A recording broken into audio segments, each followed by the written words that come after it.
Yo, what's going on, guys? It's Houston Sports Talk back into the video today. And today, the Memphis Grizzlies have traded for Kentavious, Caldwell-Pope in a big blockbuster deal. The Orlando Magic are trading for Desmond Bane. This is the first trade since the 2020-21 season for where it was a Kemba Walker for Al Horford deal. It's the first time you're seeing a trade during the NBA playoffs or NBA finals since that Kemba Walker Al Horford deal that happened in the during the 2020-21 NBA playoffs. I think it was during like the second round or the conference finals, something like that. So, but yeah. So KCP and Cole Anthony head to Memphis, and 4 unprotected first-round picks head there as well. They haven't been announced yet, but I would bet it's probably pick 16 and pick 25 or two of those 4 first-round picks. And if so, I don't think those are really bad to give up on Memphis's end.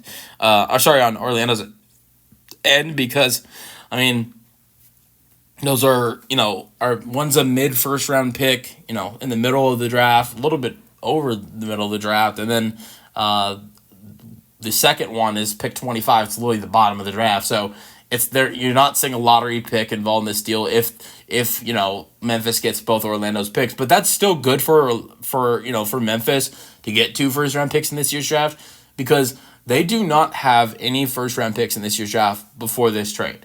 They should at least get 1. I would bet 16 is involved in this deal, guaranteed. Now, if pick 25 is involved in this deal, will be the question. But I like this addition for this Grizzlies team. I think the best part of this deal is what they're getting back in draft picks.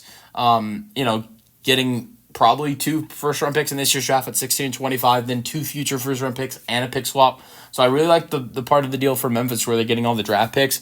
But then you also add in a good three-point shooter in Kentavious Caldwell-Pope. He had a bad year three-point shooting-wise this year, 34%. But you look at the years previous, 40% in 23-24 season, 22-23 season, 42%, 39% in the 21-22 season, 2021 season, 41%, 2019-20 season, 39%. So if Caldwell-Pope could have a bounce-back three-point shooting season for Memphis this year, that's a great addition for them. Not to even mention Cole Anthony.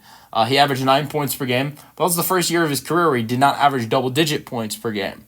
But Anthony's minutes dropped by 4 this year. I think Anthony's minutes should go up going to Memphis, and he should be a guy that averaged double-digits points per game for this Memphis Grizzlies team, and can be a guy that can really step up if you see an injury to Ja Morant, because Ja Morant has obviously had a lot of injury problems the last couple of years.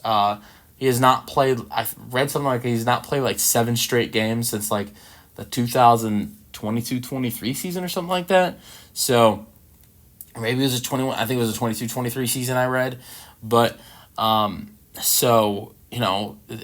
could be a great addition at the point guard position. But I also look at Scottie Pippen Jr., how big he stepped up during the postseason and how good he played while Ja was hurt. I think he's a great piece for this Memphis team if Ja's down. And that's something Cole Anthony's gonna have to do if Ja goes down, because Desmond Bane, who's leaving Memphis, was a guy that really stepped up at times when Ja Morant was hurt. And so that's something you're going to need from Cole Anthony and Caldwell-Pope in potential games where there is no Ja. But let me know your thoughts on the trade for the Memphis Grizzlies in the comment section, and peace out.